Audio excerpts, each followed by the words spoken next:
Hi, I'm Dan Whittaker. I'm here today to talk to you about how the correct wrist set in the backswing can help you generate more width and therefore get more power and consistency in your golf swing.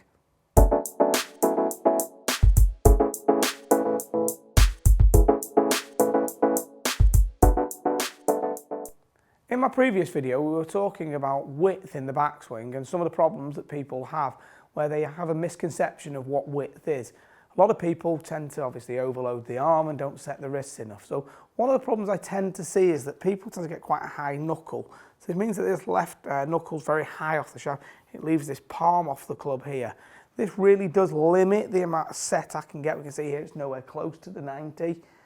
So if I get that palm bit here, the meaty palm of the thumb on, I just get a lot more wrist set right here. So it makes a huge difference because it's going to add to the amount of flexion I can get through my wrist joint and up through my forearm without adding tension. Now, people tend to think that if they get it really wide back here, and as they get it towards the top, they'll then get narrow because they'll overload the arm because they haven't set the wrists enough here. So there's a momentum in the golf club which will then overload the arm, which will then end up making them narrow in the swing. They'll have to kind of early extend on the way down, throw away any lag they've got, which is obviously energy and speed, and therefore reduce strike, consistency, club head speed and distance. So although we tend to see that a lot of guys set the club quite early, so although this can look quite narrow at halfway back right here, we actually know that that is very wide here at the top. So this width here will then have my arms in front of my body. So it's that setting of the golf club here, okay, will then give me the ability to get that width at the top. Now there's obviously a tolerance level. I like to see as close to 90 degrees at halfway back as I can get. I get some people who will be just under 90 and then, but it still sets in at the top. So we're looking for something at the top of, in the region of between kind of 70 and 80 degrees of wrist set. But what we don't want to do is we don't want to see a wrist set that's straight away here and then there's no extra loading at all. And we don't want to see one where it gets that wide that we overload the arm. So it's after getting that very first movement of the club back, then the club is setting and it just as a benchmark is that 90 at halfway back.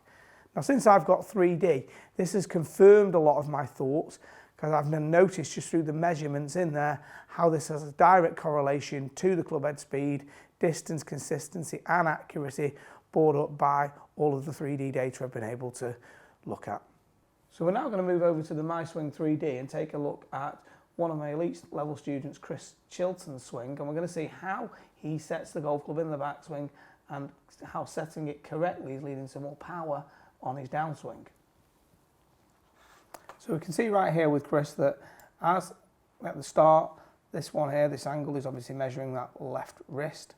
So halfway back here, he's only been able to get himself to the 100 to 99 degree mark. So as we keep taking this then to the top of the backswing, he maxes out at the top here at 91 degrees.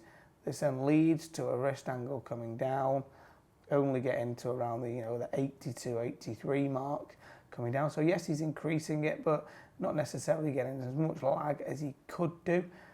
Also, this is therefore going to affect the way that he can generate consistency, and it's also affecting his sequencing.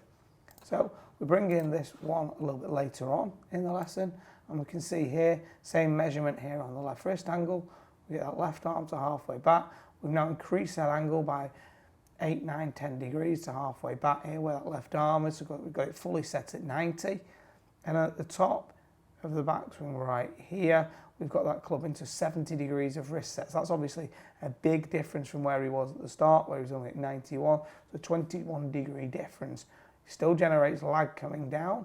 So we can see that lag, but that angle is changing massively and moving into the angle of around 51 degrees coming down. So it's obviously going to generate a lot more club head speed for him.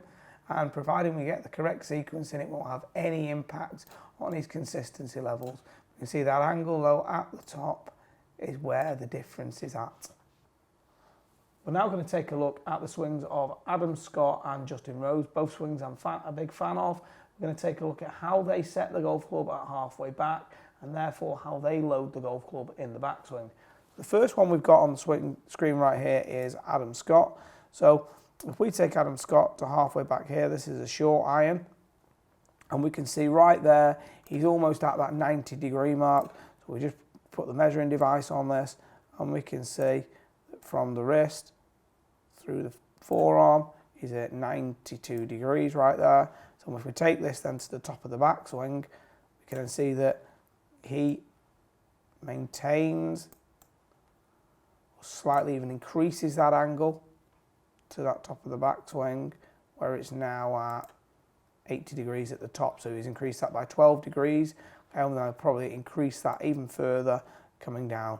So it's a slightly shorter swing than he would make maybe with a full, like a longer iron. So then we'd see a little bit more wrist set in the longer iron. So that would then probably get between closer to that 70-degree mark that I was saying that earlier is probably the tolerance that you're looking at is between 70 and 80 degrees. So now what we're going to look at now is we're just going to bring in Justin Rose. So let's bring Justin here on the screen, and we can see at halfway back with Justin, okay, that's left arm parallel to the ground, so down the golf shaft, and we'll go through the same part, centre of the forearm here, and at 90 degrees once again. So then as we take this to the top then with Justin, see there's a little bit more settling in of the golf club just due to the length of the golf club, okay, and we can see here, through the forearm, that's now at 76 degrees at the top. So obviously he's got ideal wrist set, like it's continued to set from halfway back, but we can see in both of those players there's lots of width. As we previously talked about, that width is the distance seen right here between the hands and the head from this front on view. If we see the hands disappear behind the head, up in this upper arrow region here, that's going to mean that the arms are behind the body, therefore probably not have as much set, definitely not have as much width, and compromise the consistency. Hope you found the information in that video useful. What we're going to do next time is going to take another look at the 3D, but this time we're going to combine what width in the backswing and the correct wrist set can do for your game, how that will then lead to power through the correct sequencing. So this is all going to be backed up by the data. So what my previous thoughts had been are all going to be backed up from that data so we can start to help your game further. Really hope you've enjoyed the video. Please subscribe to the channel. Go onto all my social media links, which are below, Facebook and Twitter. All my contact details are on my website. If you'd like any help with your game, please get in touch. Thanks a lot for watching.